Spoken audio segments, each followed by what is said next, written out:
You're listening to a Prairie Punk House Companion right here on the Prairie Punk Press Network. The views expressed by any host or any guest on the Prairie Punk House Companion are the personal views or opinions of the people who express them and do not reflect the views or opinions of anyone else on the show or any company, employer, or any other organization that the individual expressing them has or will affiliate with in the past, present, or future.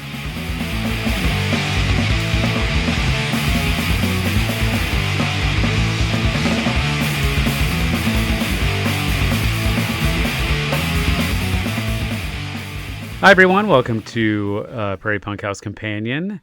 I'm Neckbone. I'm Jerbear. Hello. And we are now on episode 5. 5? Episode 5. Are we going to kindergarten now? Yeah. Sweet. Maybe. I mean, I hear a 3-year-old talk all day, every day, so yeah, it starts to get to you. Can we go to Chuck E. Cheese for our fifth episode? I've literally never been to Chuck E. Cheese in my entire life. But where did you work? Oh, Discovery Zone. DZ the Discovery Zone, where I can be a kid on my own. Discovery Zone. Where kids want to be. Yeah. Didn't you dress up in whatever their fucking animal was? No. When I worked at Little Caesars, I had to dress up as the pizza Caesar? Guy. Caesar. His name is Caesar himself. Is it? Yeah. Is that the actual Caesar?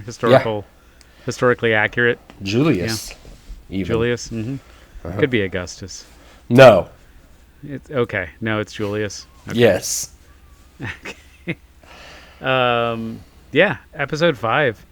And in this episode, we're going to do the thing that I couldn't wait to do back then. We're going to move on to Kansas City. Yay. We're leaving Wichita. Yep. Some of us will never be back. Yeah. Yeah. Yeah, that's wild. It is wild to me that I moved away from Wichita 25 years ago. That was 25 years ago, yeah. Yeah. And it will be, we moved July 16th, 1999. Yeah. Was it July? I thought it was June. Nope, it was July. Wow. Okay. Yeah. July was when your folks were gone and you babysat. Your house sat, I mean. Oh, right. You didn't come until the very end of July, and I was there for 2 or 3 weeks by myself, which was fucking weird. I was there. I remember I was there. I had to have been there before my birthday because I was still 20 when I got there. Because I remember you still had to buy me alcohol. Because I couldn't, and we spent my birthday at Dave's Stagecoach Inn. All right, maybe it was June. Maybe I had to it wrong. be June. Yeah, because I remember I still had to be like, hey man, we'll go across the street and buy me some beer because I still couldn't purchase alcohol. Yeah. All right. And then I spent my birthday in the best bar in all of Kansas City. R.I.P. It's no longer there. R.I.P. It just ended. Yeah, we'll get to that. We'll get to Dave's a month ago. Yeah. Yeah. So, and I want to start out by giving a shout out to Kansas City because we're moving there in this episode. And also, Kansas City just voted against having billionaires take their money to build a new stadium and smash through their fucking neighborhood to build some fancy new unneeded stadium there. Yeah. Well, they scrapped their perfectly good stadium. Way to show up, Kansas City, and keep the power. What is the Power and Light District they were going to fuck up, right? Yeah, they're going to rip out part of the Power and Light District to build a new Royals Stadium. Yeah. And then the Chiefs were going to take over that entire complex. And I think one of the teams, or maybe both the teams, kind of made an empty threat to move. Right. If the voters didn't. It's like, okay, bye. Right, yeah. Fuck you. Bye. Yeah. I mean, the Chicago Bears have tried to do the same thing because they don't want to be in Soldier Field anymore. You know, one of the oldest football stadiums in the country that is a historic monument. Right. But they can't fit enough seats in there, and they can't make all the money they want to make. What? So maybe they should win. Maybe they should start winning. Right. I mean, I'm not a sports fan. I'm not a sports fan, but I do know that the Bears never fucking win. They don't. They're a terrible, terrible team. But I'm against the idea of just billionaires just owning sports teams that are supposed to represent an entire city, and the voters and the taxpayers of those cities have to just surrender to the whims of these owners and pay extra money on top of the, all the merch they buy, all the tickets that they spend money on, all the commercial money that these sports owners make by being on TV. And then they ask the taxpayers to float the bill to build a stadium that isn't even needed. Neckbone, it sounds to me like you don't know how trickle-down economics works. You see, when billionaires make more money, they then piss on all the poor people. Yeah. And they should be thankful for that. I never thought I would do this, and I would never wanted to do this, but I'm going to give a shout out to the Green Bay Packers, because they are not owned by a wealthy individual. The Green Bay Packers, I don't know if you know this, the reason that they are in Green Bay, the reason that they are in the smallest football market, the smallest major sports market in the entire country, is because the people of Green Bay own the team. That's true. And they cannot move unless a certain number of people in Green Bay vote for them to move, which is, I don't know what the percentage is, but it's got to be over 50%. And there's no way they would ever vote for that. Right. So a shout out to the Green Bay Packers. I hate to do it. I am not a Packers fan. But damn, they sure know how to manage a fucking team, man. I'll give them that. And shame on Chicago for voting down a measure that would increase the sales tax on multi-million-dollar properties to be funneled into housing the homeless. Chicago voted that down in order to keep the flat tax. Flat tax, huh? They fell for the lies. Yeah. But isn't Chicago isn't it super liberal and Democrats run it and they care about things like poor people and the disenfranchised and what have you? It is true that Chicago is a very liberal and Democrat place. And that is also true that liberals and Democrats are capitalists. So no, I was told they're all communists. They're just capitalists who are willing to put a rainbow flag on their lapel. Oh. If they think it'll make them more money. Gotcha. If it'll make them more money, then they're willing to do it. Oh, that makes sense. Yeah. I'm sure it will trickle down. I'm sure it all trickles down in the end, right? Yeah. Those Reaganomics, they'll start working someday. Yeah. Speaking of, I just started listening to the audiobook for What's the Matter with Kansas. And man, am I getting pissed off. I've not read that book. You have the Libby app. You should check it out from your library. Okay. I'm on chapter 5, so they're talking about the Summer of Mercy. So that's real fucking gross. So is there, moving on to podcast stuff? Is there any corrections or gaps that need to be filled from the previous episodes that you can think Nothing of? I can think of. There? Yeah. I do want to give a shout out to the person who pointed out that our website was not 100% correct. I don't know if this person wants to be named, so I'm not going to say their name. If you do want to be named, go ahead and shoot us an email saying, yes, please say my name, and we'll say it in the next one. But thank you. This is what collaborative effort is about. Yeah. And we're dumbasses, so. Right. Yeah. I'm not a techie person at all. Like when I saw that email, I was like, I don't even know. I don't know what he's talking about. So, but we figured it out. So thank you for that. And it was great to get an email from someone. Mm-hmm. So I know at least one person's listening. That's great. They might be the only one. Send more emails. Ask us questions. Tell us stories that we can send us stories that we can read on the podcast or whatever. Right. And we've gotten a few. We've gotten a few stories sent through social media, and we should just at some point do an episode where we just read through other people's stories. Yeah. Maybe try to weave them together into some kind of sync up different houses to all be in the same group or something like that. I don't know.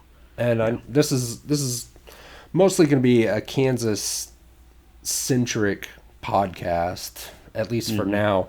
But I do know, there's a couple people that came to Kansas from other states, and maybe in the future reaching out to them so they can talk about the scenes in their states. So maybe an episode on Oklahoma, or maybe an episode on Nebraska. Right. Maybe we can find somebody in Chicago, or maybe there's a small scene in Columbia, Missouri. Right. There's a huge scene in Minneapolis. Oh, of course, yeah. Yeah, that might be too big. That's almost a major scene. Right. There's a small scene in Des Moines even. There is a really good, or at least there was at one point. This is one of those things where, like I say, recently I drove through Des Moines, but this was, no kidding, probably 15 years ago. I ate at a really good... What's that? I hate fucking driving through Iowa. It's terrible. But I did find a really good Thai restaurant in Des Moines. And yeah, that's one good thing I can say about Iowa. There's a good Thai restaurant in Des Moines. So, I wanted to kind of start right before we left for Kansas City, like the month or two leading up to it, because we had a lot of fun. Right. My apartment and your apartment, and shenanigans going on. I don't know where it came from, but we instituted Shirtless Sunday at my apartment. Right. I don't know why. We basically, it was usually just you and I, but occasionally other people would come over, and it was forced Shirtless Sunday, and we would take our shirts off and get drunk. Yeah. So that was and it helped that it was like super hot and you didn't have air conditioning, if I remember right. So nobody had air conditioning back then. You had a window unit, I guess. I did have a window unit. I don't think it was my window unit. I think I ended up with it. It might have been the shirt mirrors, but I also think it might have been my ex-girlfriend's. Oh, okay. That she just never took back, and I don't know. I'm not going to say her name on this. We have no bad blood between us, as far as I know. But so if you do listen to this, reach out to me and let me know if that was your air conditioning unit. I think it might have been, and I'm sorry if I never gave that back to you. Send me your address. I will send you an air conditioning window unit if it was in fact yours.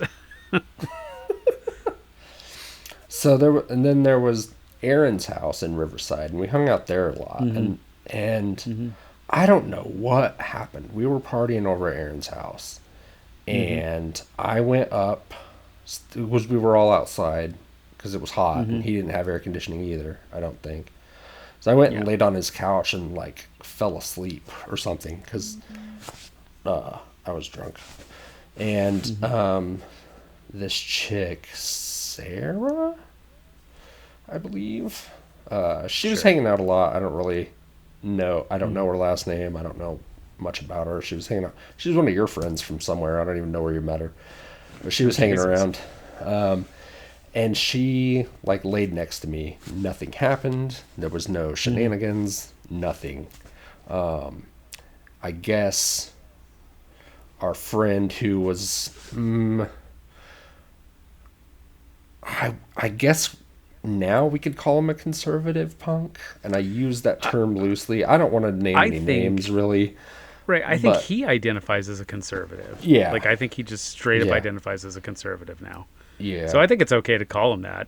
Self-identified. So. Yeah, a self-identified conservative punk, and he hung out, and he could be fun. I hung out with him a lot. We had good times. He would go off on weird rants about like American pride, and he really wanted to be an Army Ranger and stuff like that, which I always thought was weird. But he was mostly chill to hang out with until like the last month we were in town. He kind of went out of his tree a little bit. I don't know what. Anyway, I think he had a crush on that Sarah girl and saw her laying next to me and got so angry that he drove to his house and he got a gun and then he shot his truck, his own truck.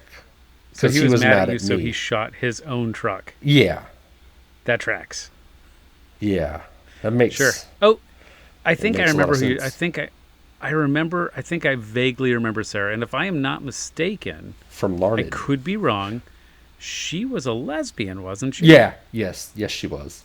So she was lying next to you, but she wasn't sexually interested in you. No. And nor was I, because I had a girlfriend. I was happily Nor was she sexually someone. interested in the aforementioned man who shot his truck. No.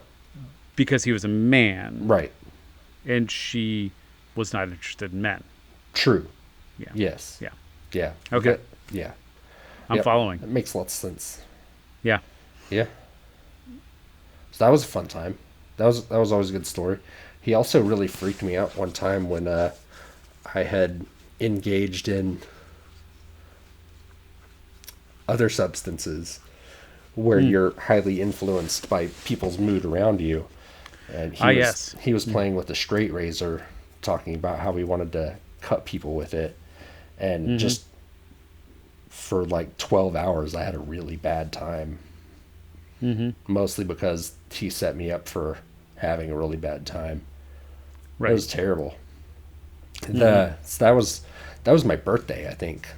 And then, so that was a Saturday night when we did that. And at my apartment, they sprayed for bugs like every other Monday.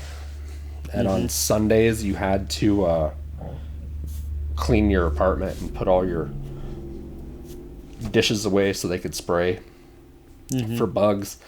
And I did not have the mental ability to do that task. So I just put everything in a trash bag and stuffed it in my oven so they could spray and not ruin my pots and pans and things. Nice. That was a rough couple days from that trip. It was bad. Bad times. I think it was around that time. So not too long before that, Jeff L. had been living in the Kansas City area in Johnson County, actually. Yeah. And I had gone up to visit him because I was starting to scout out to see if I wanted to move up there. And I went up with a bunch of people, or I went up and it was a bunch of people from Lawrence met me over at his place. And I had been drinking heavily, as was the style at the time. And they had been passing around a bunch of substances, and I was just shit-faced hammered. And Jeff L., he owns firearms. Oh, yeah. And I guess he decided at the last minute, not a conservative, not even remotely conservative. He is a leftist. He is a leftist who owns firearms. They do exist. He decided that he should probably make sure his firearms aren't loaded because there's a bunch of fucked up people in his house. Yeah. And this is before he was married. He didn't have any kids. He wasn't married, so he didn't have like a safe or anything. It was just him living there, lived in his own place. Looking out for fucked up people. Right. And for some reason, because I was shit-faced, I think I screamed, and I don't want to say the other person's name. There was another Jeff there, Jeff S. We'll call him, and then there was a couple other people there, and one of them was having a bad trip, and all I saw was him diving for his rifle, and I said, "Oh fuck, he's gonna kill him," and then I ran into the bedroom and jumped out his window, and I ended up walking. And I don't know what happened to my shirt. My shirt disappeared at some point. At some point, my shirt went away. Was it Sunday? What's that? It might have been Sunday. So I'm walking down 87th Street Parkway, which is not a friendly place to be walking. This is suburbia. This is strip malls, and this is like a big, like 6-lane road with virtually no sidewalks. And I'm walking down 87th Street Parkway. And I decide after I walk for, I don't know, it might have been a block, it might have been 2 miles. I'm not really sure because I'm blackout drunk, nearly. I have vague memories of this. I walk into a gas station because I'm like, oh shit, I got to piss. And I'm like, I should do this properly. For some reason, after all the other shit that happened, I was like, I need to go and find an actual bathroom because I don't want to get in trouble. So I walked into a gas station and I said, in my mind, I said, can I have the key to your bathroom, sir? But I'm sure it didn't. I'm sure it's more like bathroom key. So the guy hands me the key, which has a hubcap tied to it. And the next thing I know is I wake up, I'm back on Jeff L's floor, and I'm wearing nothing but my underwear and my socks, and I still have the key with the hubcap. I'm just holding on to it for dear life. And that was when I decided, hey, maybe we should move to Kansas City. It was a sign. Like, we live in Kansas City proper, though. We did. We lived in KCMO. We didn't live in the suburbs. Jeff L. ended up moving out to Arizona, Phoenix right? After that. Yeah. Yep. So he moved out to Arizona. So he unfortunately wasn't there when we moved up there. So I didn't know anyone. So my reason for wanting to leave Wichita was me and the girlfriend I'd mentioned before, ex-girlfriend I'd mentioned before, had broken up. It had been kind of a bad breakup. For at that time, I mean, this was 25 fucking years ago now. So right. I mean, we're fine now, but at the time, I thought this was devastating. This was devastating to me, and so I said, I need to get the fuck out of Wichita. My parents were very concerned. They said, "What are you going to do for a living in Kansas City?" And my response was, "What the fuck am I doing for a living here?" Right. Like minimum wage job to minimum wage job, bouncing apartment to apartment, like living with a bunch of random like drunks and drug addicts. Like, I'm not doing a whole lot with my life in Wichita, so right. I don't know what difference it's going to make. And cut to, I do end up moving to Kansas City, and less than a year after that, my parents leave Wichita too. So yeah. Good thing I didn't stay. Right. I moved for adventure mostly, and to be closer to my girlfriend at the time, who was going to KU. I wasn't worried about finding a job because I had been in the offset printing industry for 2 years at that point. And I thought it would be pretty easy to find a printing job. So, and through that job, I was able to save up $600 or $700 as a cushion to get me by until I did find a job. But I found that it was not easy to find a job in Kansas City. I sold the Fannings my bus, my VW bus, so I didn't have a car. There were print shops around and close, but I just couldn't get on. So it was a struggle. I think it took two or 3 months to finally get a job up there. Moving to Kansas City, I think we went up twice to find an apartment. The first time we went to, there were lots of like Section 8 places that we were looking at. Because we were really fucking poor. And the first time, I don't think we found anything that we liked. Right. We looked at a bunch of places. We looked in both Kansas City, Missouri, and Kansas City, Kansas.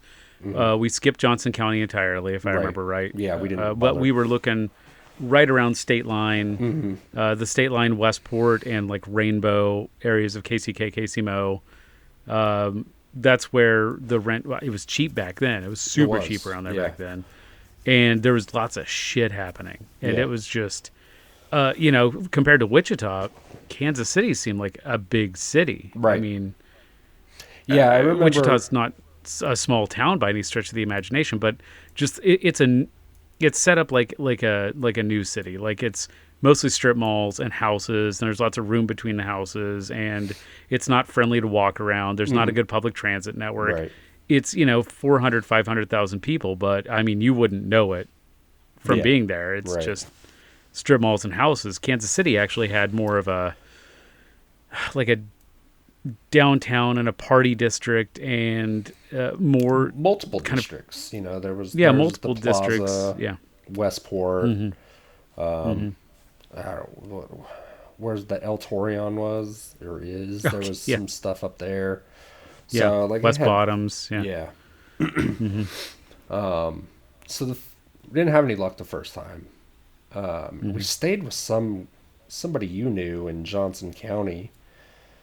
I don't even remember. That was, it was 25 years ago, so. Right. I don't know. Yeah, Jeff L. had already moved on by then, so it wasn't him. No, it wasn't. It was some girls you knew.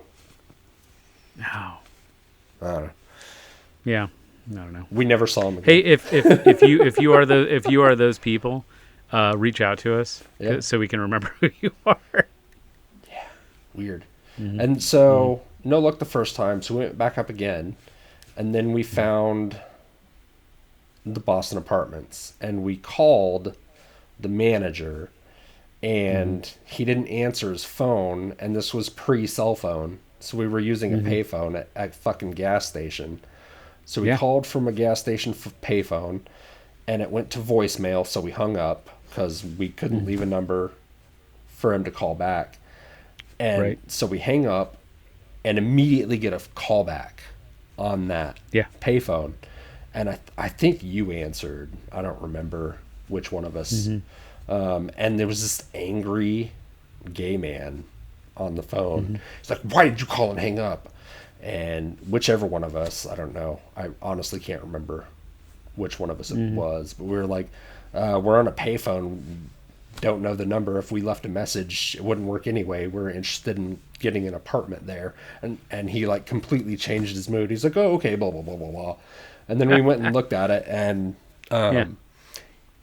he was wild. Like, I believe his name was Don, and he was fucking wild. He was an angry man. He was always cool to me. Yeah, he was always cool, but also very angry. If you, I think if you lived in the building, like if he knew who you were and you lived in the building, he was cool with you. But I would see him out, and this apartment was on Main Street in Kansas City, like by 39th and Main. 38th and Main. Yeah. And I would just see him on the street just yelling at people, yelling at random people, like in front of the apartment. I don't know. Yeah, like just really just angry, just angry man. He was so entertaining though. Yeah. Like I saw him years later. I worked at a video store called Video Mania, and he frequented that video store. Huh. I don't think he remembered me. Yeah, because I was like, "Oh, hey man, I used to live in your building," and he was like, "Oh, okay," and they just kind of like fucked off. And I was like, "Oh, okay, well, I guess he doesn't. I probably has tons of people go through there, right? So he doesn't remember all of us." Or maybe I mistook him. That's always possible too. But I thought it was him. But yeah, like back then, back in the day, the way that you got an apartment was you took a notebook and a pen, you got in your car, and you drove around and looked for signs in windows. Yeah, that's what we had to opened do. A newspaper, and we couldn't afford a newspaper, so we were like driving around, just looking at signs in windows and writing down phone numbers and finding payphones and calling people. So our rent, I think total for a 2-bedroom apartment was $350 a month.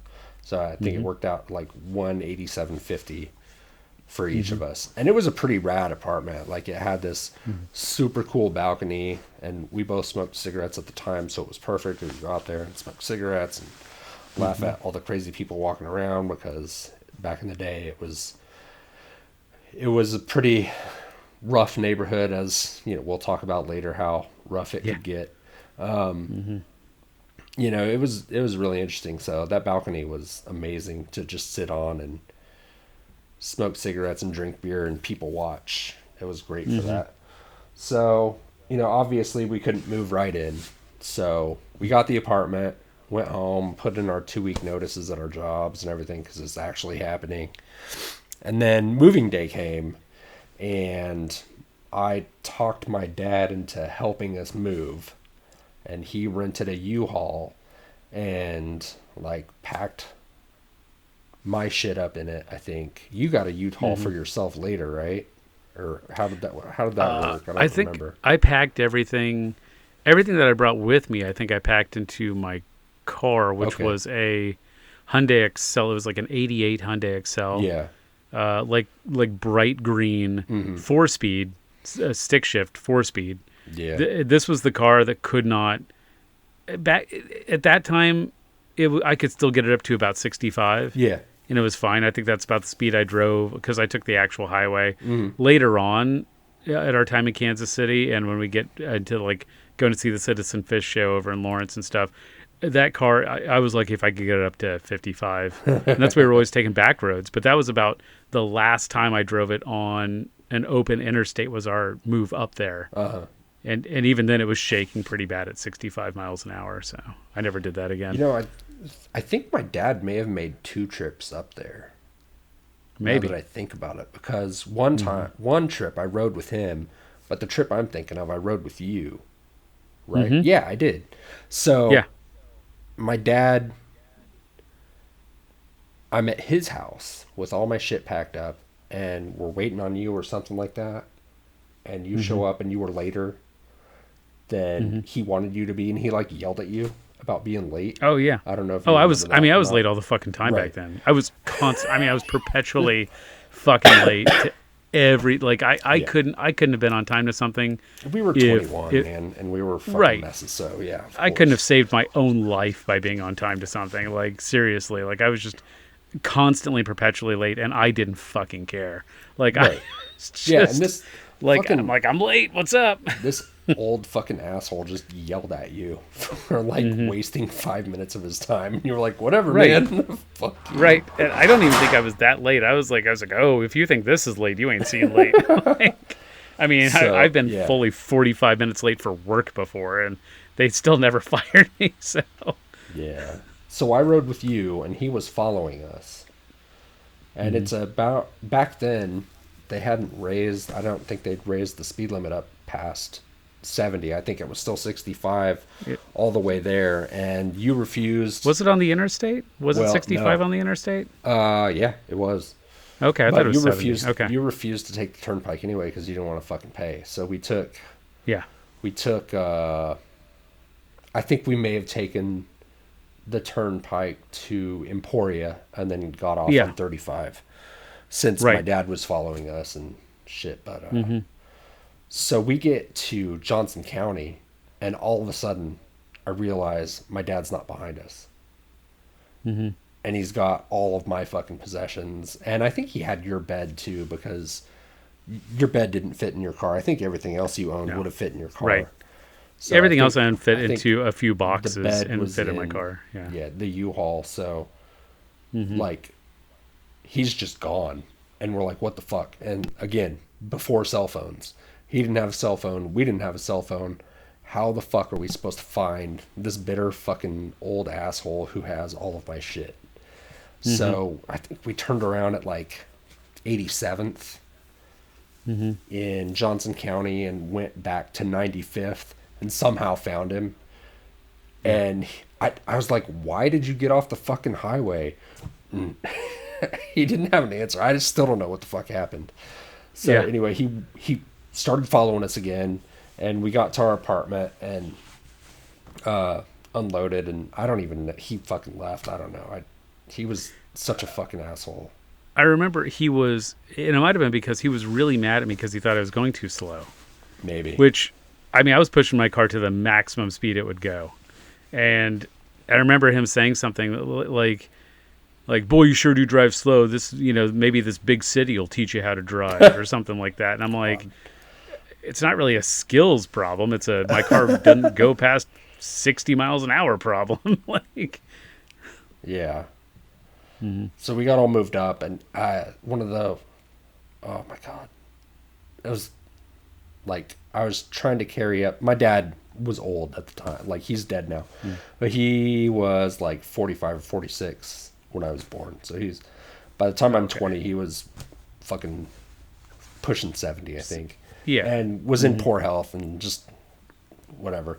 So I had a 214 cabinet that I used for playing bass, and I carried it up 3 flights of stairs myself because I didn't want to ask him to help and him to have a heart attack. And I got back downstairs and like, we kind of lived in the hood, not, whatever. It was a poor area.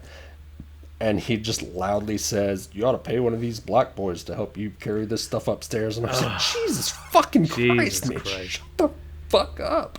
Oh, that's my God. wrong on so many fucking levels. And shut the fuck up. I've got a similar St. Louis story about my grandma. I'll just interject it real quick, then we'll get back to Kansas City because I'm jumping ahead now. But when I was living in St. Louis, my family came for Thanksgiving or some festivity. I think it was Thanksgiving.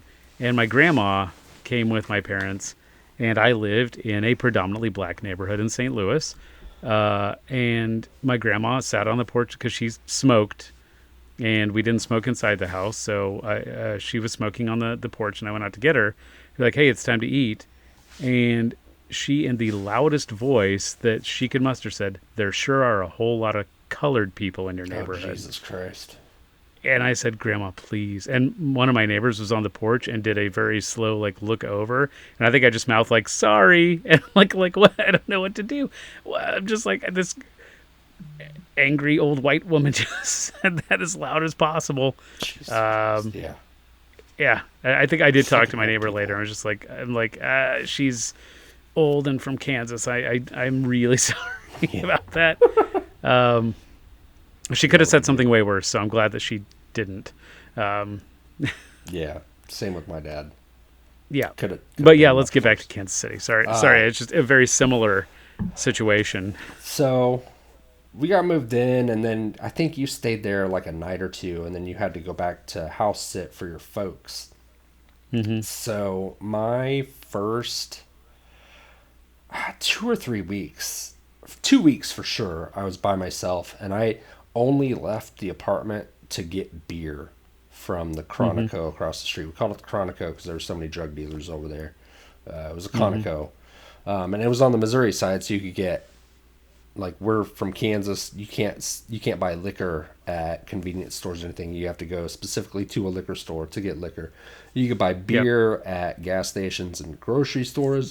But it's called 3-2 beer, so it's a little different than regular beer. Anyway, and liquor stores close at 11 in Kansas too, which, now that I live in Illinois, seems insanely early to me. Kansas does sell alcohol on Sunday now, though. At liquor stores. Liquor stores are open on Sundays now, which they were not in the 90s. No. So anyway, I spent the first 2 weeks drinking beer and playing Final Fantasy VII by myself for the most part. And then I somehow met up with, what's his name? I was just thinking of him the other day. Eric? No, we didn't meet them for a while. Okay. Anyway, some people Justin knew. I wound up hanging out with them. Okay. And I don't even remember how I found them to hang out with them, but they were hanging out in Johnson County, so I went and hung out with them and had fun and came home, and it was nice to see people. It was weird being isolated so much because especially back then I was pretty extroverted and like to be around people and stuff, so it was very strange being completely alone in a new city where I didn't know anybody. And then I was trying to figure out how I met Nick Mayo, and it had to be through Justin Shiney because Justin was in Lawrence, and I had his number, and I think I wound up getting a hold of him, and he was like, "Well, I'm coming to town to hang out with Nick," so I think that's probably how I met Nick. Like, by the time I finally got up there after I was done house sitting for my parents, it had only been like a few weeks or something, but I got up there and you had already like made contact with tons. You were like, "Hey, there's this, let's go hang out with these people." And I was like, Jesus Christ, you were already like networking and shit. So I just got to like, you did all the hard work while I was house sitting for my folks. And then I got up there and it was just all done. It's like, well, sweet, then easy. Once you got up there, we found out Andy IY was up there somewhere. So she was in Johnson County, I think. Well, wasn't she? Her family was, but she was okay. We found out that she had a squat up there. Oh yeah. And so we basically just walked around Westport looking for punk rock kids, and we wound up finding Andy IY. Yeah. And then so that we went to her squat, and it was gross. It was like in a shitty apartment building, and it was real fucked up, as squats Isn't that we met Russ then? Wasn't that when we met Russ? That's when we met Russ. Yeah. So then we went to the liquor store, and you and I both got a 15 pack of Schlitz. And I know these details because of the rest of the story. But Andy IY took us to the Central House. And we walked in the door, and there's all these dirty punk rockers in this dirty-ass punk house. And we walk in, and Eric was like, oh, shit, they brought the Blue Bull. And so that's why I remember we got Blue Bull, because he was, we impressed our new friends with our impeccable beer selection. Our shitty skunk beer choice. So we hung out and, continued drinking. And then I don't know why we started telling jokes. And I was just like, why can't Jesus ride a horse? And Eric was like, why? I was like, 'cause he's dead. And we immediately became friends. Like, that was it. Yeah. Like bringing joke. Bringing the Blue Bowl over and telling a bad Jesus joke. He was fully on board with welcoming us into their little punk rock scene. And basically most nights we wound up being over there. And I mean, every night there is a blur. I don't know what happened which night or anything like that. I just know that most nights we were there. Most nights I passed out on the couch with a beer in my hand that would fall and spill on my lap, and I would wake up and walk home. Oh, not to worry. Many of those nights when you would pass out, I would take the beer out of your hand and I would finish it for you. So Fair enough. I didn't want it to go to waste, and I didn't want you to spill it on yourself. But sometimes I left before you or also passed out. So those were the times when you had to get all wet from your own beer. Yeah. Sorry, I really dropped the ball on that one. Yeah, well, that's why I got sent home from work that one time. Yeah. I assume. I don't know. Right. And you got that. It seemed like you got that job at Wild Oats pretty quickly. It was a while. Maybe it was less than 3 months, but it was. Yeah. It couldn't have been 3 months because I had it in October. So I don't know. It took a while. There was that pizza place that was open until like 2 a.m. That was across Joe's by the Slice?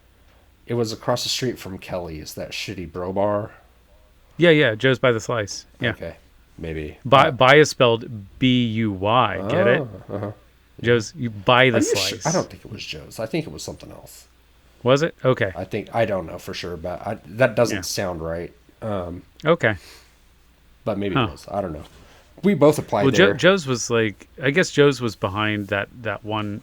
What's that bar? It's like the oldest bar in Kansas City or something. I have no idea. Yeah, I can't remember now. It was in Westport, and it was So there was that fucking coffee shop on Broadway on the southwest corner of Broadway, and so the next block over was it was like a huge pizza place. I think there was a bar there too, and across the street to the north of that was Kelly's. It was always busy, and I think there was like a food truck, they had a pizza truck outside also where they would sell. Oh, I don't remember. There was the pizza truck, and there was also the falafel cart, too. Yeah. So it was right in that area. I don't remember what it's called. Anyway, we both applied there and didn't hear back for a while, so I went to Wild Oats. I don't even know how I found out about Wild Oats. I think I was just walking around. Right. It was kind of close to one of the record stores up there, so maybe we were looking at record stores, and I was like, hey, they're hiring. Maybe I'll go there. I don't know. Whatever. Yeah. I got a job at Wild Oats. It's a health food store in Kansas City. It was a big chain in California, but this store was really small in a really small location, and it felt locally owned. It didn't feel like a chain, which was really nice. And everybody that worked there was super chill. I worked with one of the members of Coalesce, and he also started Casket Lottery, and that is where Your Team game came from. I don't know who I don't know if anybody else out there is claiming the Your Team game, but it came from Nathan from Coalesce. We would be unloading our food trucks, and he would see an interesting character walk by, and he'd just be like, hey, Jer, he's on your team. No explanation or anything, just say he's on your team. And you just know by the context what he means. Yeah. I loved the concept so much, so I started doing it to you, and then, you know, it came to Wichita, and I went to Colorado. And there's a variation on that my wife has been doing.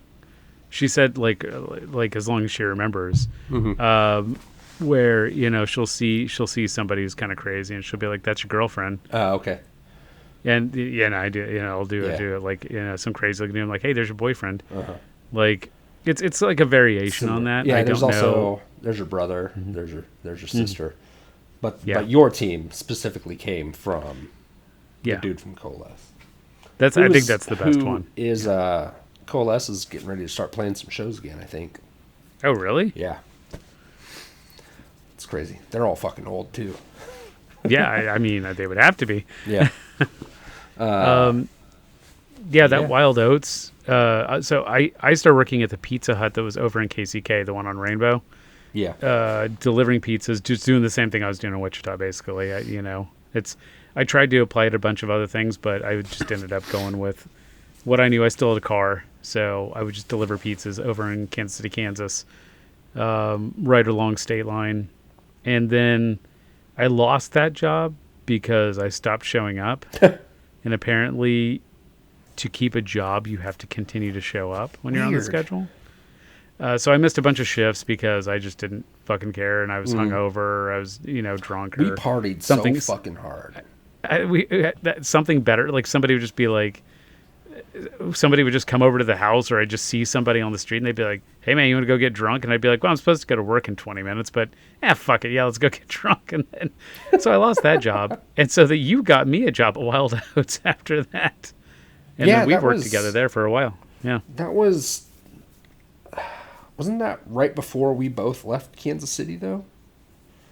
I feel like that was like pretty far into. That? I think so. Okay. Yeah, I bartended. So, I got a job bartending. I completely forgot about this. Yeah, I got a job bartending down at Houston's on the plaza. Yeah. And that job sucked. that job was just, I mean, the biggest assholes who leave the shittiest tips. I think I made better tips delivering pizzas in KCK. Yeah, probably. And I did bartending on the plaza. Especially back then, I feel like tipping has gotten better. Yeah. Maybe, I don't know. When I was a bartender, I got tipped well, for the most part. Yeah. But I got tipped really well in other places, but not at Houston's. I got tipped well when I bartended in Topeka. I got tipped well when I bartended in St. Louis. But the plaza in Kansas City, Missouri did not make good tips there. It would have been your 21st birthday, and I don't know. I think this might have been before we met up with Andy DIY. I think it was still just mostly you and I hanging out. And we were looking around for places to go. Oh, another place that we tried to get a job was Buzzard Beach. And they wouldn't let us in the door because we didn't meet the dress code. So we were like, fuck this. So this was in 99, and Buzzard Beach in Kansas City had a dress code, and they would not let us in because we didn't have our shirts tucked in, and we didn't have like khakis on or something. Right.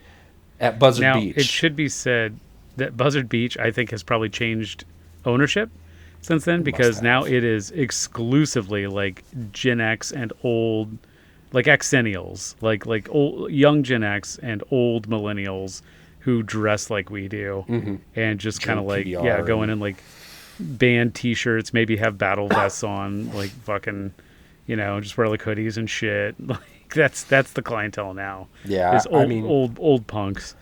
I haven't been there since probably 2012. I think my wife and I went up for New Year's Eve, and I think we went there. And it was full of like hipsters and punks and stuff. I think I was the last time, 2015 or something like that. So, and I had a great time. So we we went out for your birthday to try and find a place to go. Everywhere kind of sucked. All the bars were like super bro-y, like lots of jocks and shit. Just not our scene. And we went to Kelly's, I think, and had a Guinness, and it was fine, but it was, trying way too hard to be an Irish pub, and it was just full of, bros and yuppies and shit, and just not great. So we decided to go to the dirtiest, smallest, diviest bar we could find, which happened to be Dave's Stagecoach. And we sat there and we were drinking beer and looking around, and again, 1999, 25 years ago, Dave's Stagecoach Inn was much different than what it became. So at the time, it was just like old drunks there for cheap booze, and that's what it was. And so, typically it was all old men sitting together, and we were both wondering, like, did we stumble into like a gay dive bar? There's just a lot of men enjoying one another's company, and like an older guy older guy gay bar there. Yeah, like there was no young men there. No, they were all looking to meet anyone. It was all exclusively old guys, but there was not a woman to be seen. No. From wall to wall. So we just thought it was kind of like a bar where old gay dudes went to die, and we loved it. And it was like, this is fucking perfect for us. Like, we don't have to deal with any fucking bullshit here. We can just chill and drink beer and hang out. We drink the rest of the night there, and it'll be fucking. We closed great. It down. Yeah, we did. Right. And we stayed until they're like. Yeah. They were open until I think 3. We were there until they were like, "Hey, you guys have to leave. Yeah, we're closed. Yeah, get the fuck out." I'm like, all right, we'll go. So we fell in love with Dave's Stagecoach, even though it wasn't a gay bar. I still kind of wish that it was, but I wish it was still around. And they had, and this was before digital jukeboxes, so it was whatever CDs they had in there, and it was. Right. I think they had like every Pogues album. Like it was just like wall-to-wall Pogues in that thing. And that's perfect for drinking. If you're unfamiliar with the Pogues and you are a drinker, then maybe give them a try. R.I.P. Shane MacGowan. R.I.P. Shane MacGowan. R.I.P. Dave Stagecoach Inn. Yeah, true. So one night, leaving the plaza, not the plaza, fuck. We never hung out at the plaza. There was one place we hung out on the plaza who had like 75-cent Bud Lights or something, and we would put salt in them so it didn't taste like absolute shit. But when you're a poor alcoholic, 75-cent Bud Lights are great. Right. Anyway, not important. We were partying in Westport, maybe the Central House, but I don't think so because we weren't completely fucking blacked out. We were walking home, and there was a pizza place kind of by our apartment. I don't know if you remember this or not. But we were walking by, stumbling by, maybe, and on the sidewalk next to that pizza place was a whole pizza minus one slice sitting on the sidewalk. Still in the box. So, what the fuck did we do? We picked it up and took it home and ate the fuck out of it. Yep, and we ate the whole thing. Yeah, and it was delicious. Minus Best one free pizza I have ever had. Yeah, I told my family about that, and they thought I was crazy, but I didn't see anything wrong with it. There were no cigarette butts in it. There was nothing crawling on it. It was a perfectly good pizza just sitting on the sidewalk. I was telling my wife how in Lawrence we used to like dumpster dive bagels from behind Einstein Brothers all the time because they would just throw away bagels. It's like it's free fucking bread, man. Like, why wouldn't you take that? Yeah. Do you remember the first show we went to in Kansas City? I don't. It was where was it? It was at Recycled Sounds. Oh my God, Recycled Sounds? No shit. I was like, it must be G Coffee or El Torreon or one of those venues that everybody wants. Recycled Sounds was a record store about a mile away from our house on Main Street. I don't even think it was a mile. I think it was more like 3 blocks. Yeah, it could be. It was right at the start of Westport, so where Westport ends on the east side. Recycled Sounds record store. We saw a Pansy Division play. Yes. And they were playing like weren't they playing like in the back in the alleyway? No, they were playing in Recycled Sounds. Oh, were they playing inside? Okay. Maybe they were just serving drinks out in the back or something. I don't remember drinks at all. I distinctly remember going to the back and somebody handed me a drink and I was like, sweet, fun. I'll take it. Yeah. That was a fun show. I really liked that. Yeah. And there was some weird church across the street from there. That's where I met Joe and his really shitty band. I don't remember what they were called. And they probably weren't shitty. What was his band called? But he was just jumping around like a weirdo, and he had this really goofy hair. And like he was really goofy, but also seemed to take himself really seriously at the same time. We did not get off on the right foot. We were not friends for like a year and a half of knowing one another. I remember. I love him now, but boy, did we not like each other. Hey, Joe. Hey, text me with what your band name was when you listen to this. It wasn't Crooked Grin, curious I know that. No. It also wasn't Van or Astrovan. He wishes he could be in Van or Astrovan. Yes. In fact, we actually had a conversation the other day. We're thinking about resurrecting Van or Astrovan with him on drums and me doing either screaming or playing guitar or both, and then we just need a bassist. That can be you. I mean, I can send you bass files. There you go. We could be a band that doesn't live in the same metro area. Yeah, there you go. We'll make it happen. Yeah. I forgot to mention we also met Sarah and BJ at the Central House. At the Central House, who became great friends with us. And I knew BJ before because he was in Derailer, and my band played with his band earlier in the timeline. And meeting them at the Central House was so fucking cool because Derailer was like my favorite Kansas punk rock band in the world. They're still one of my favorite, like... Oh, so fucking good. And hanging out with BJ, it was such good times. And he actually wound up living in our apartment for a little while at one point. Yeah, great friends. I miss them so very much, and I would love to try and get them on sometime. Oh, me too. I haven't talked to Sarah or BJ in years. And I don't remember where in the timeline this lands, but I think my... most beloved memory of Sarah is the fact that she had the 15 album Lucky in her car, which I love that album. To this day, still love that fucking album. Yeah. Love that band, but holy crap. And I liked them at the time too. But she would play that album on repeat everywhere we went to the point where it was the only thing that played in her car. Yeah.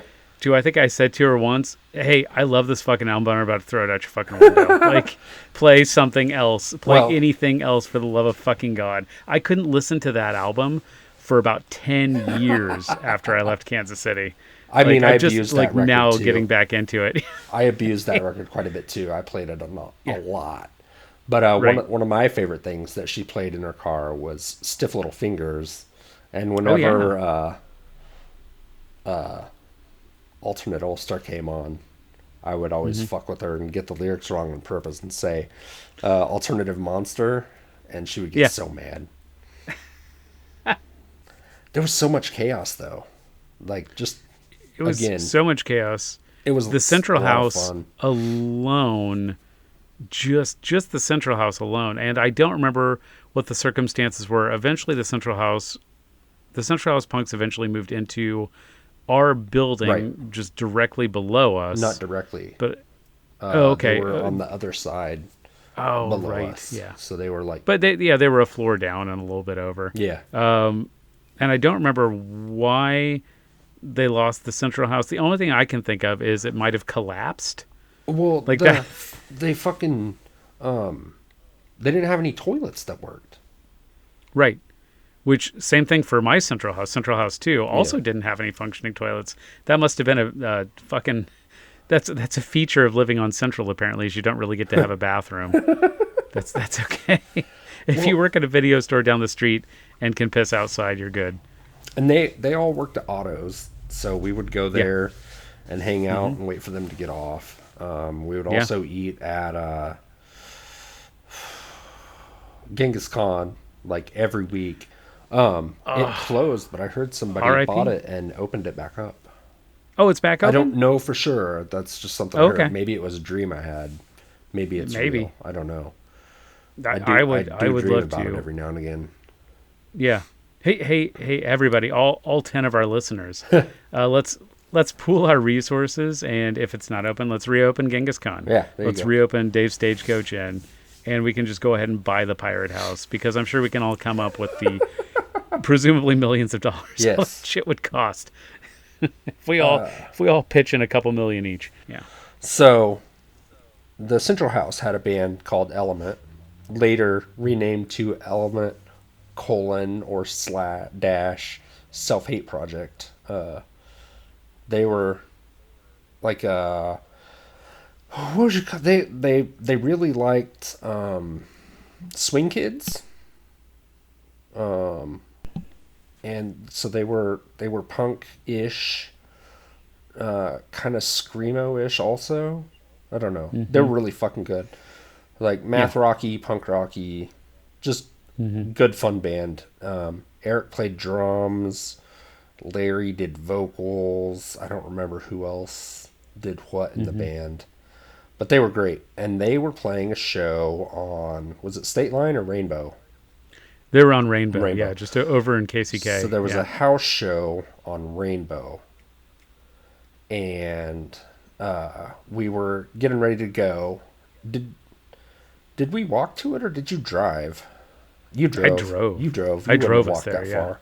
Okay, I know, so it was almost a mile. We couldn't possibly walk. It was more than that. It was like 3 miles. No? All right. You start the story. I'm going to Google Map it. All right. We're getting ready, and I decide that I'm going to be the beer avenger for Halloween, which means that I got a PBR 12-pack box, and where the handle is, I cut up the bottom out so it looked kind of like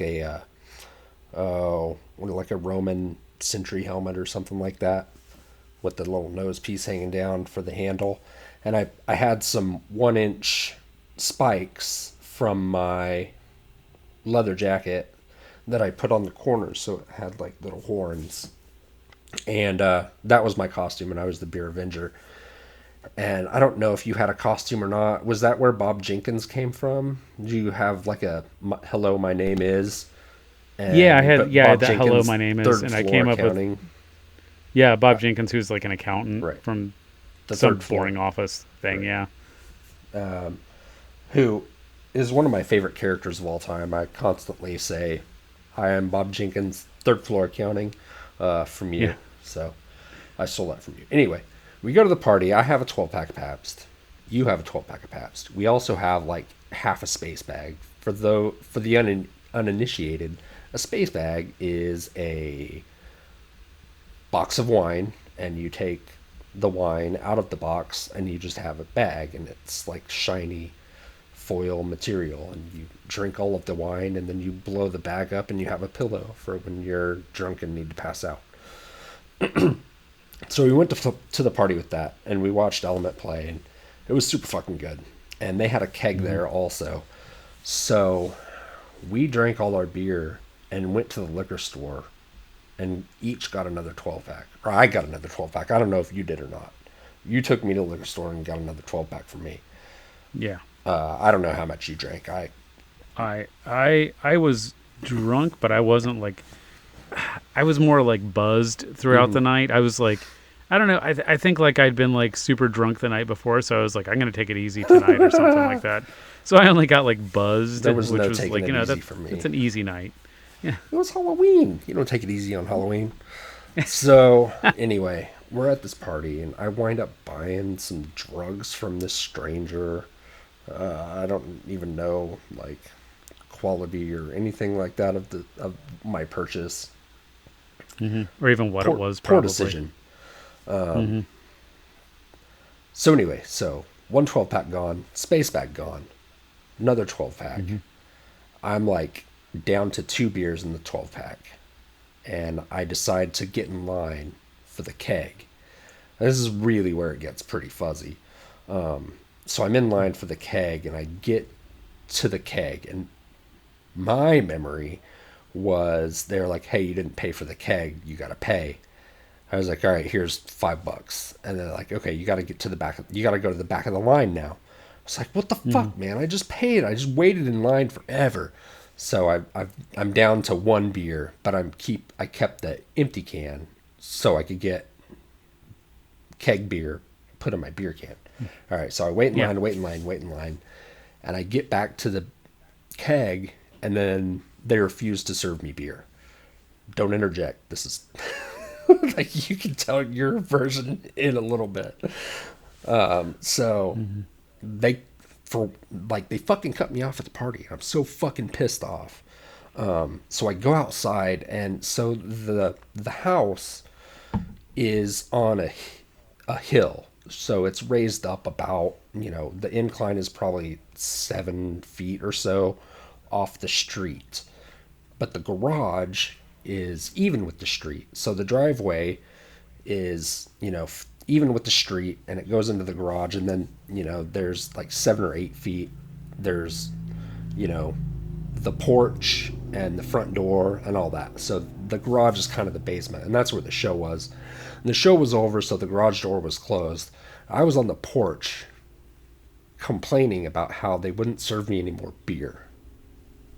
And I tip over, just like a tree, just falling, timber, from the porch onto the driveway, which is at least a 7-foot drop. And somehow I don't spill my beer. Like, this memory is in and out, but I remember having my beer and drinking it once I landed. And Eric came over to see how I was, and I was like freaking out because I just fell and I was hurt, I guess. I don't remember very well, but I was like, those dudes beat me up. The dudes at the keg kicked my ass. They wouldn't give me any beer, and they kicked my ass. And I got my pocket knife out. I had this fucking knife. It was like a 3 or 4 inch blade probably, and it was like curved and looked really gnarly. And I was like, I'm gonna go fucking stab them. I'm gonna go stab those motherfuckers because they wouldn't serve me beer.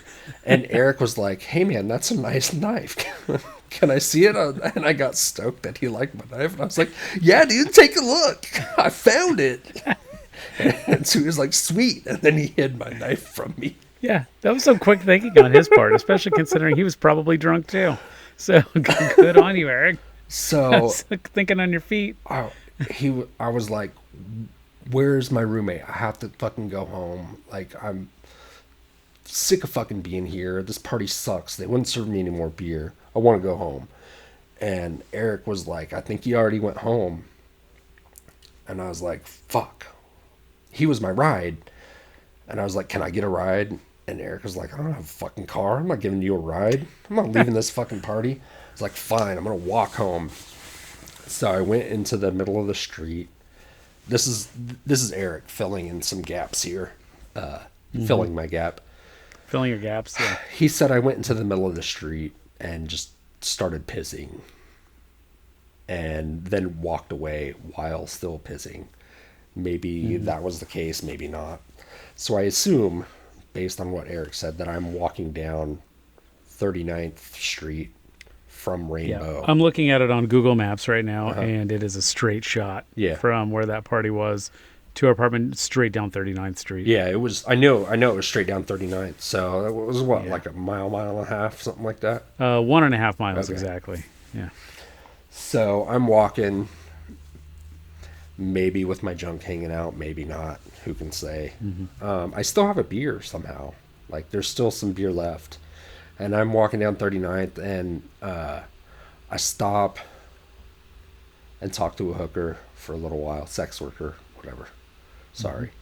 No diss to sex workers, but I don't, whatever. Right. Yeah. Workers' rights.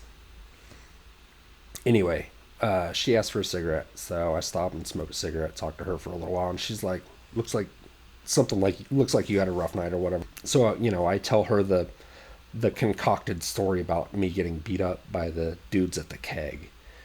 And like, I don't know where I got it in my head that happened. I'm completely fucking convinced that they jumped me.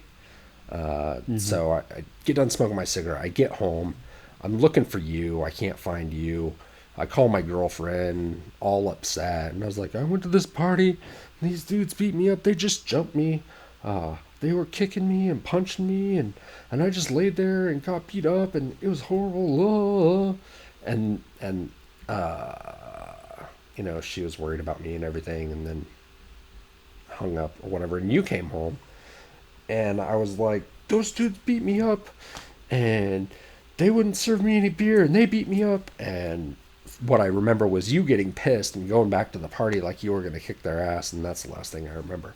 Then the next day, I go to work, and my whole left side is like a scab. Like I have a like a 3-inch circle diameter scab on my left side of my body, and I'm so sore and all fucked up. I'm like, man, I really took a bad fall off that porch last night. Completely forgot my concocted story about getting beat up. I woke up, remembered that I fell off the porch, didn't spill my beer, and all of that. So I go to work, and, I'm in rough shape and making fun of myself and showing everybody my battle wounds and stuff. And I call you because it got cold. And I was like, hey, man, it's really fucking cold, and I didn't bring a jacket. Can you fucking pick me up from work? And you're like, no, man, I can't. I have to wait here for your girlfriend to get here because she was so worried about you getting beat up last night that she's coming to see you. And then it hit me, and I was like, oh, fuck. So I get off work, and she's out there, and she walks up to me, and I was like, I'm sorry, and she punched me in the stomach for being a dumbass. Yeah. And that's so at the end of the day, you did end up getting beat up. Yeah. A little bit. Yeah. By my girlfriend at the time. Yes. Yeah. So I sent you a picture of which house I think it is. I think it's that one, isn't it? Looks like it. Yeah. Yeah. Pretty sure that's it. Yeah. If you want to do a drawing of it. Yeah, maybe. There you go. Do a drawing of me falling.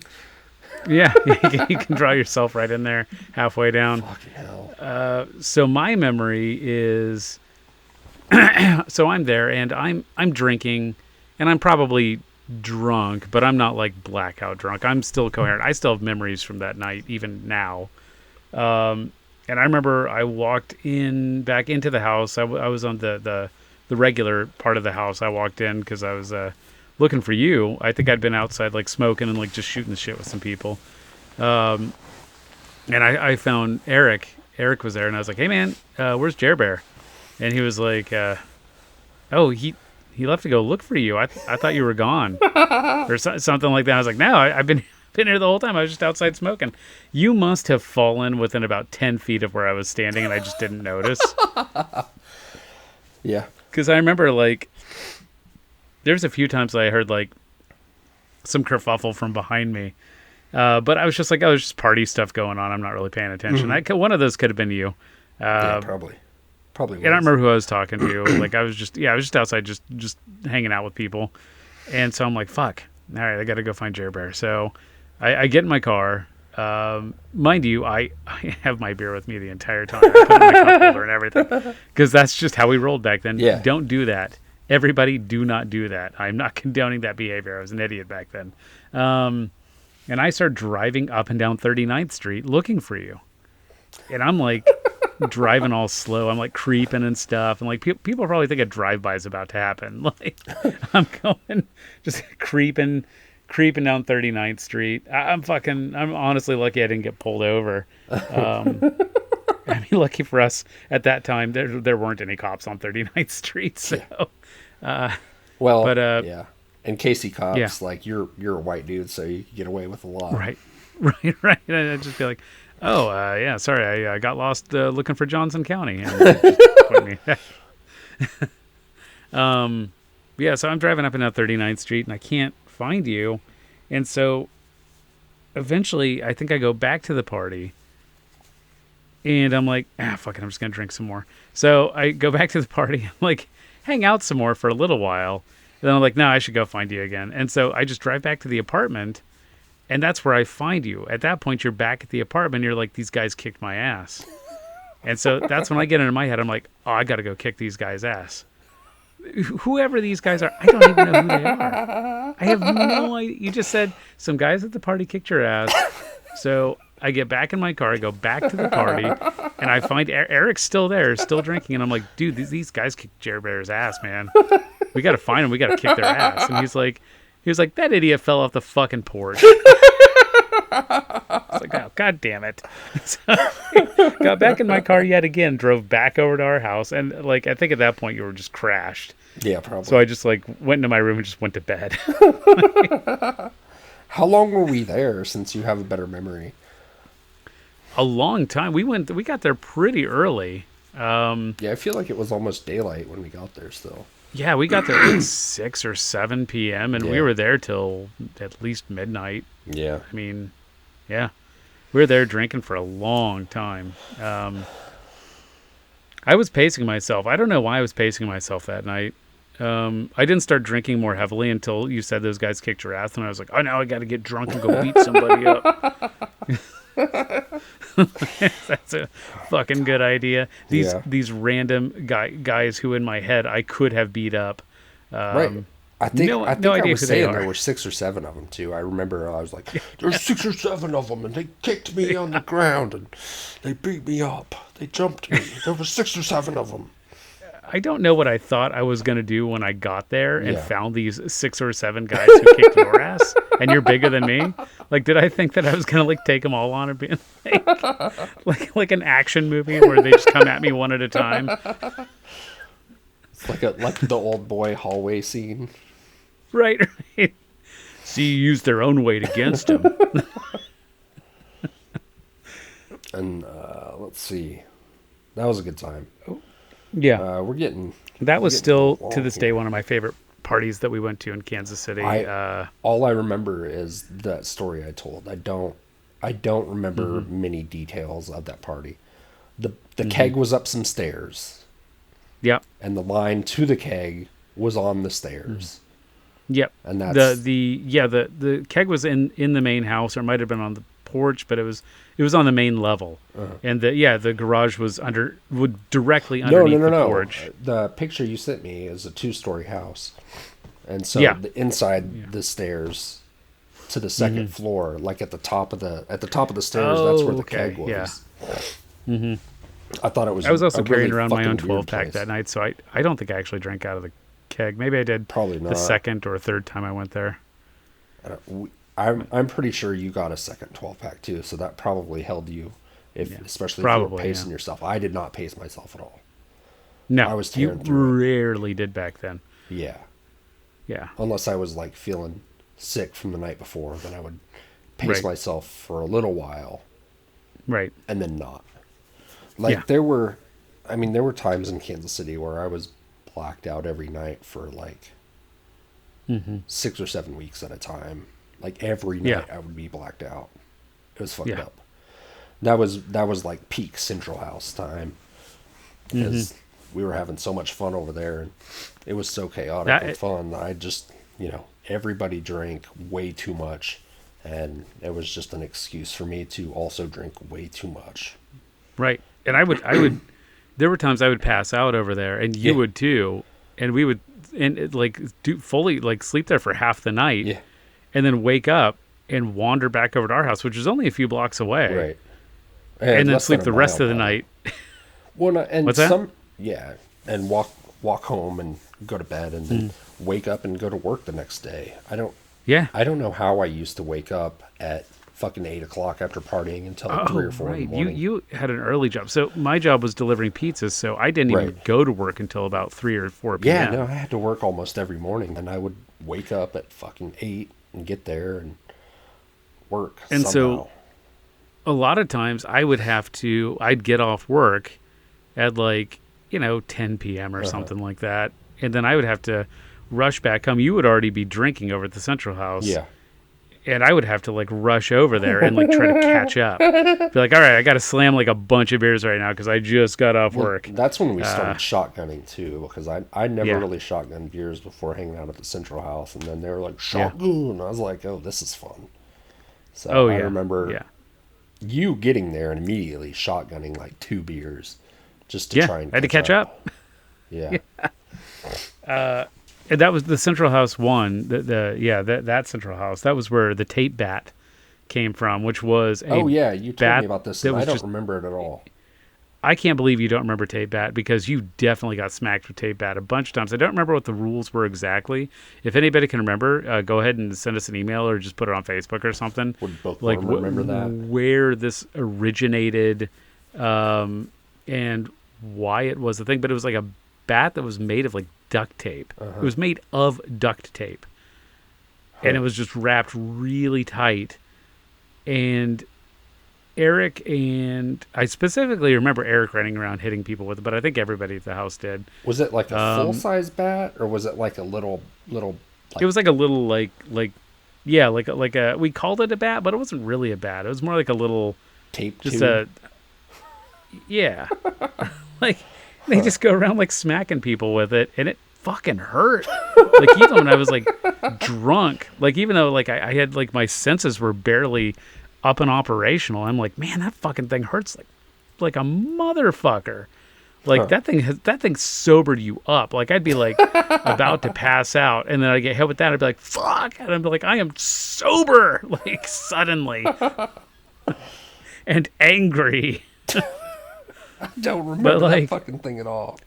I can't believe you don't remember the tape bat. I was every time I was there, I was fucking blacked out. So I think you told me about it before I even experienced it. Like you were like, we were going to the Central House, and you're like, watch out for the tape bat. And I was like, what's the tape bat? I don't remember that shit at all. I believe you. I just don't fucking remember it. Yeah. And I don't remember like what the game was specifically, but if you did something, it was like elfing. It was like if you did something, some sort of party foul, something wrong, then you got hit with the tape bat, and everybody did it. So I got hit with it. You got hit with it.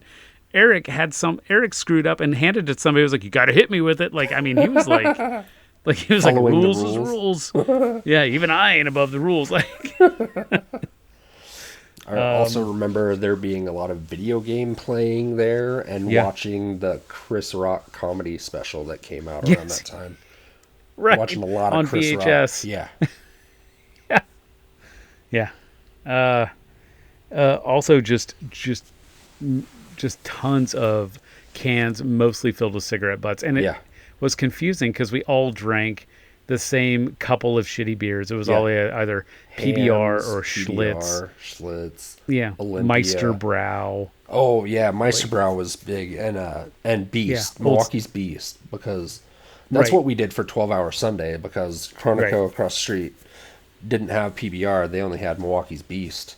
So we got that. We would go, we would wake up Sunday morning and immediately go to Chronico and get a case of Beast and start drinking. And we would have 12-hour Sundays. We would literally drink from the time we woke up until the time we passed out. Yeah. For fun. Oh, and BJ always somehow had Old Style, which I didn't even know they sold in Kansas City, but they apparently do. Yeah.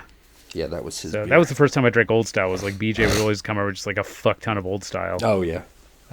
And there was just tons of just cans of just cigarette butts, and like you'd set your beer down next to it, or set your beer down, and there's like, somebody would use it as an ashtray, and you wouldn't know. Somebody would use it as an ashtray. Yeah. Or you'd grab the wrong can, and they're about the same weight because there's a little bit of beer left in the other one, and so you take a big old. I did that a couple of times. One time I had to run out. I took a huge swig of some skunky beer filled with cigarette butts, and I had to run outside, and I projectile vomited onto the sidewalk. Well, it was so fucking disgusting.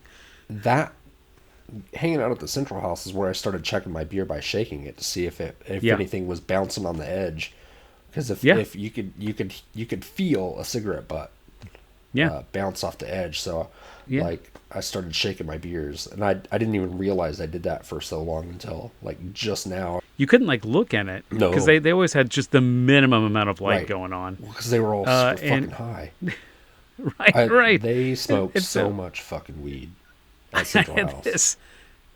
I had this Casio watch that had a little light on it, and so I was sitting there like trying. This is before we all had cell phones. Right. We weren't all walking around with flashlights in our pockets. So I had this little Casio watch, this little shitty like $10 Casio watch with a little light on it, and I would sit there like trying to twist my arm to get it just in the right direction. Be like, oh, I better make sure there's not any fucking cigarette butts in here. When it was a fear. The porch broke there, right? That was at Central House 2. Okay. It might have broken there too, but it was definitely Central House 2. Our porch. Did the front door break? I remember people having to come in through the window at some point. So at Central House 2, we had 2 front doors. It was a weird house. I never went to this. We had 2 front doors.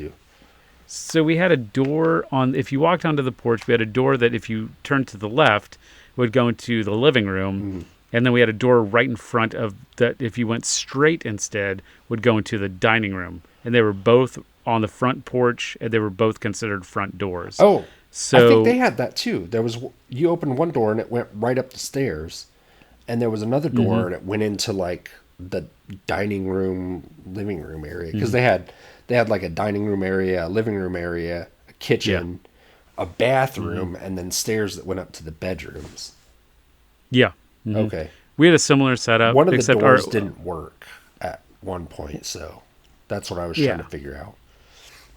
It's entirely possible that their porch collapsed too, and I do have vague memories of that. Yeah. Anybody else who hung out there, let us know. Yeah. If you remember the Central House 1 porch collapsing.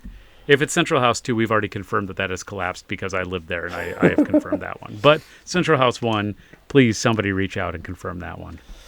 All right. So this is going pretty long. This is going to be part 1 of question mark episodes about Kansas City. So many. We have. I started like when you sent me those bullet points. I don't even think we've touched on a lot of them. We did most of them actually. Okay, that's good. But I'm starting to think of like as we're trying to remember stuff, like all kinds of new memories. I'm like, oh my God, and I completely forgot about all this other shit. Kansas City is just robust with stories. For me, even though I lived in Wichita longer, I feel like more stuff happened in Kansas City. Maybe I just came out of my shell more. Maybe, I don't know what it was, but I feel like the Kansas City and Lawrence years were the years that I have most of my memories for being like in the punk scene. Well, I think I forced you out a lot more than maybe you would have done on your own. I was pretty introverted in Wichita. And when I was dating, my girlfriend, we had punks living at the house with me and then us and then me again. But yeah, we didn't really go out a lot. I mean, I wasn't 21. Right. I was still underage. So we didn't really go out a lot, and she didn't like going to parties as much. Also, she had a kid. Yeah. So like, well, I mean, alcohol made me really social, and like if I wasn't hanging out with other people, I felt like I was missing out. So, and I often would just drag you along or make you drive or whatever. Not to say that you didn't have any part of it. Like, I'm sure that you wanted to hang out too, but I don't know if you would have been as excited to go out as often as I was. I think, moving to Kansas City made me more interested in being social. I wasn't really interested in being social before that, especially after me and that, my ex-girlfriend broke up, and becoming friends with you really brought me out of my shell. Mm-hmm. And when I started hanging out with you a lot and being more social, and because of how social you were, that I suddenly was part of a group of people. Yeah, it was definitely a large group of people that hung out all the time. I mean, at the Central House on any given night, there would be between 5 and 15 people there every night who didn't live there. Yeah. Like, I don't even remember who lived there. There were like 3 people lived there, and there was always at least 5 people that didn't live there hanging out on any given night. At least. Yeah. And this is just this is like a Wednesday. Band playing, nothing, just people hanging out. Getting fucked up. Yeah.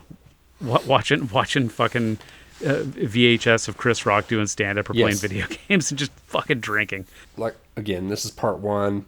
we're going to end on probably one of your least favorite stories, but one that I like. I don't know. It's. I guess I never really thought about how important what happened could have been to you until your wedding, and I talked to your folks about it. So we'll tell the story, and then I'll talk about my feelings about it, Sure. reflecting on it from here. So we went to Citizen Fish in Lawrence, and I was a huge fan of Dick Lucas and created in my head a parasocial relationship with him.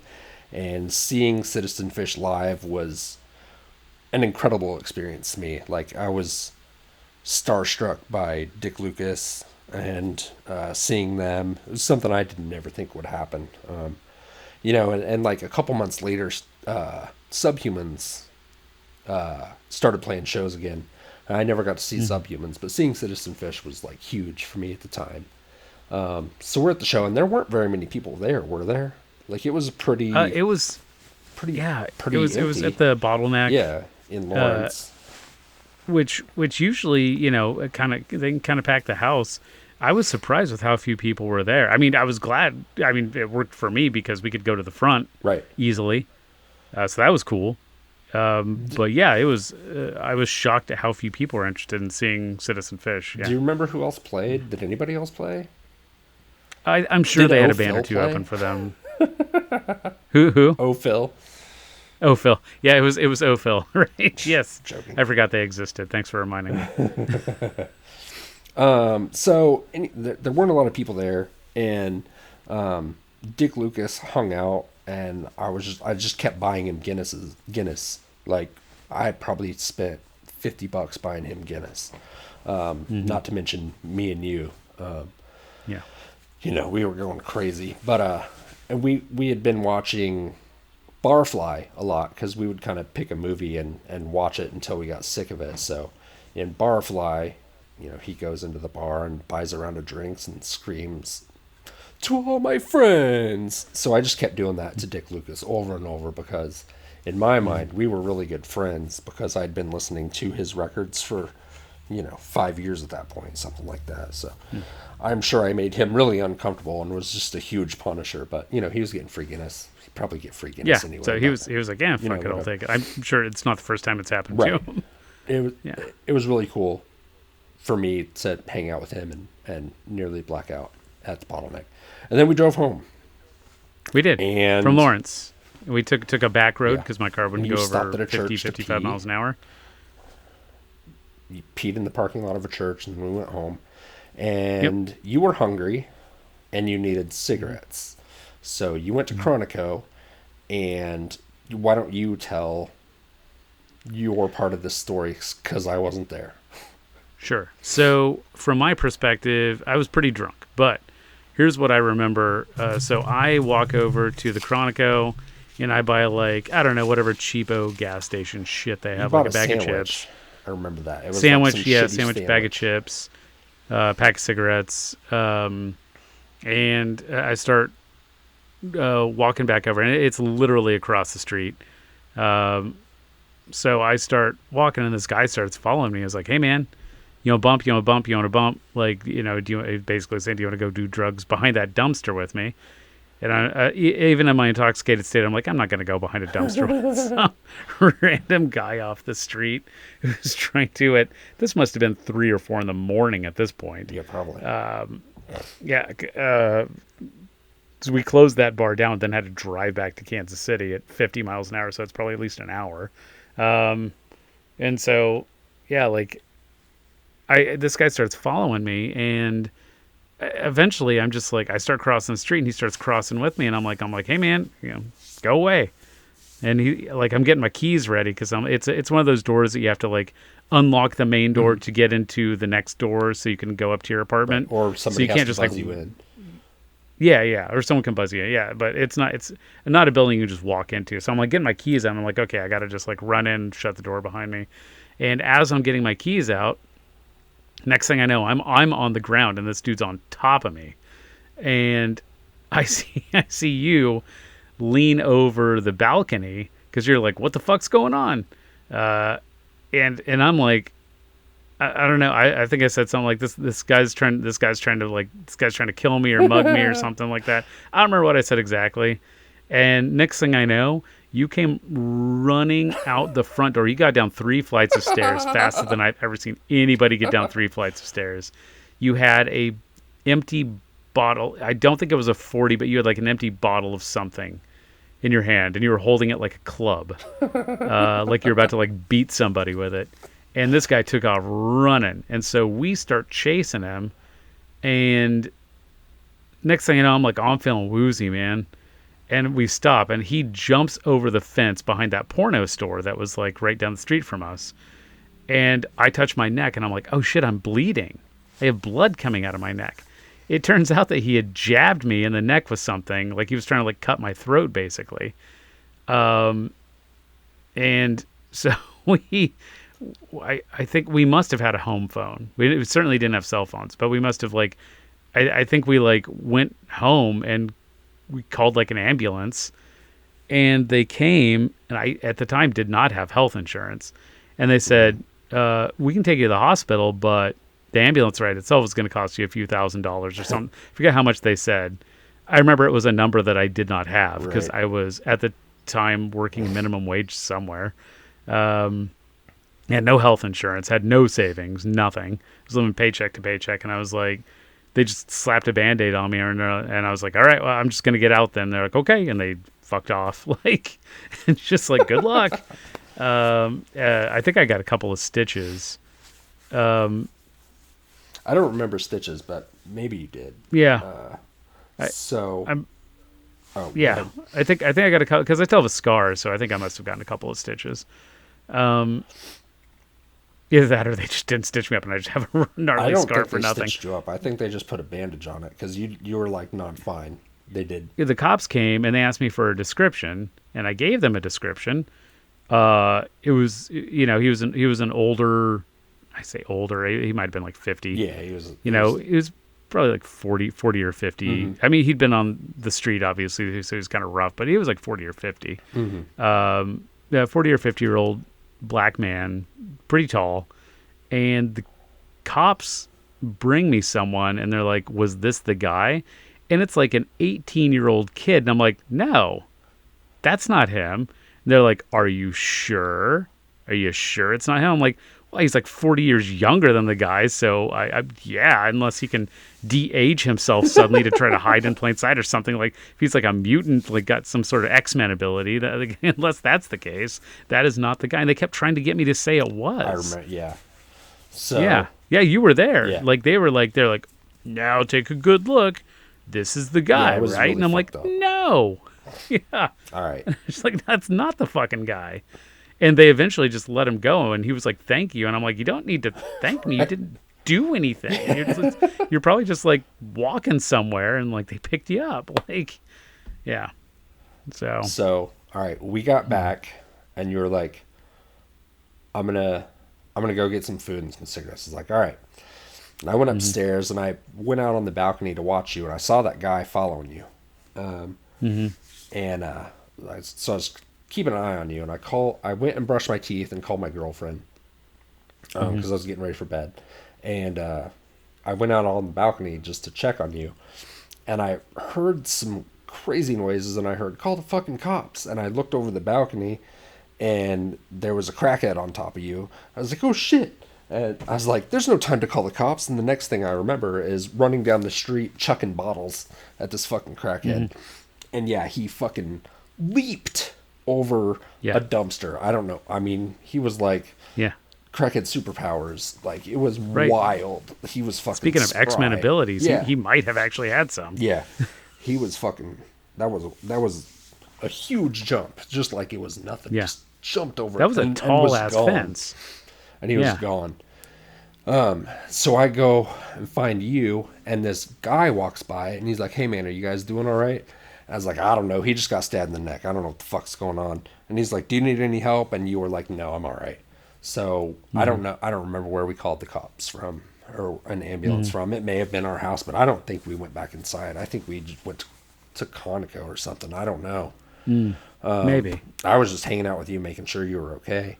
and making sure dude didn't come back. And then the cops show up, and the ambulance showed up. And I remember you sitting in the ambulance, and you were like, no, I don't want to go to the hospital. Just fucking patch me up. I don't think they stitched you up at all. I think they just put a bandage on you and sent you on your way. They cleaned it up with alcohol or whatever. Yeah. I have no idea what he stabbed you with, but it was not a knife. Maybe like a shard of broken glass or something. I think it was like a shard of glass. Something. Yeah, that would make the most sense. It was a really rough, jagged, gnarly wound. Mm-hmm. So the cops get a description from you, and I don't remember the description. I don't remember what he was dressed like. He was an older black dude. I don't know. I remember he was like missing teeth and shit, and like he was had a brown jacket on or something, and the dude that walked by had a blue puffy jacket on, right? So I remember that. And the cops come back with the guy that asked if we needed help. So that was the part he left out, as he tried to help us. He was like, "Hey, what's going on? You guys need any help?" Yeah. And we're like, "Nah, we're good." And the cops brought him back. And they were intent on taking this dude in. I was like, he did not fucking do it. He tried to help us. Let him fucking go. Like, he didn't do this. Yeah. Are you sure? Are you sure?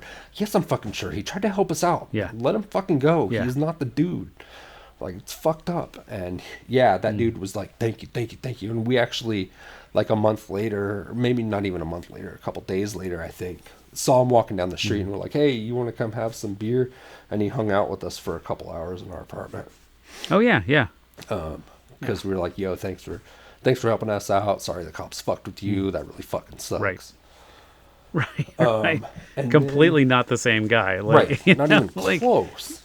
But so at your wedding, your dad was like really serious about this story, and I was like, why are you being so fucking serious about it? And he's like, you saved Nick's life. And I was like, no, I didn't.